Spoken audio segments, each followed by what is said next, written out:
People, how's it going? What's going on, everybody? And welcome back to the Anime Podcast Show. We are thrilled to have another episode, but let's dive in what we're going to talk about today.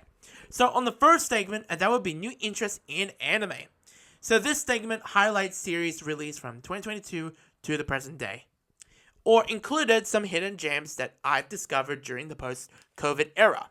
So today's episode is, we're going to kick off the first anime series that came out in 2023. In this charming series, we meet a tomboyish protagonist who is head over heels for her childhood best friend. Get ready for a delightful blend of humor and heart as we explore this unique love story, as it calls Tomo-Chan is a Girl. Tomo-Chan is a Girl is a Japanese 4-panel manga series created by Fumita Yanchida. It was serialized in Sazaisen from April 2015 to July 2019 and spans over 8 volumes. In July 2022, at Anime Expo, it was announced that the beloved manga will be adapted into an anime series. Produced by Lei Duchide, the anime series aired for over 13 episodes from January to March of 2023, bringing Tomo's vibrant world to life with a colorful animation and engaging voice acting. Additionally, Crunchyroll secured the streaming rights for the series along with the English dub. Anyway, what was my interest with the Tomo series anyway?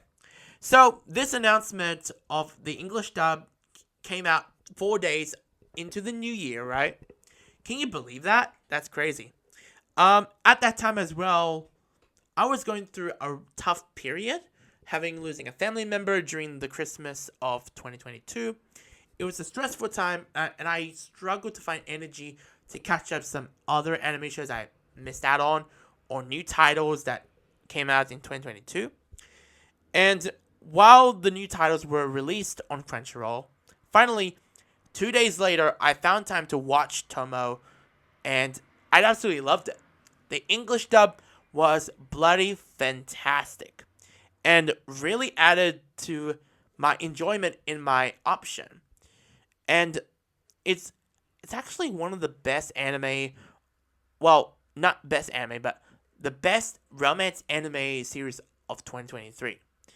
This perfect blend of romance and comedy is what made the series stand out. As the series wrapped up, I was really upset about it. I found myself feeling sad to say goodbye, and it was such an engaging story, and I really appreciate the journey it took me on. And seeing Tomo and Jiro and so many great characters we met throughout this series is just incredible, and seeing different dynamics and seeing different situations that they were going through it throughout the show. So, yeah. So, that was my interest with Tomo-Chan is a Girl.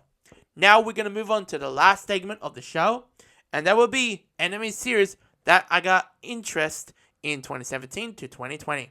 Or anime review. A series that I got into way back in 2019. It was actually back in May of 2019 of that year. And that series is called Cells at Work. So, let me give you a little story. How did I get into the series? Well, like I said, this was back in March of 2019, and at that time as well, I get to go to my very first convention. That would be at the Madman Anime Festival in Sydney. And actually, at the time as well, I finally get to meet a voice actor, and that would be the red blood cell herself, Shirmi Leith. And back then, didn't know much about voiceover announcements for anime, but in 2017 and 18, I was interested into voice acting, but didn't know much about the industry. But nowadays, I know a lot about the industry. Anyway, back to the story here. In May 2019, Aniplex dropped a promotional video for the English dub of Cells at Work, and got the English cast in the booth, them singing the opening theme. That's very rare nowadays for anime to have English dub voice actors to sing the opening theme song. That's crazy.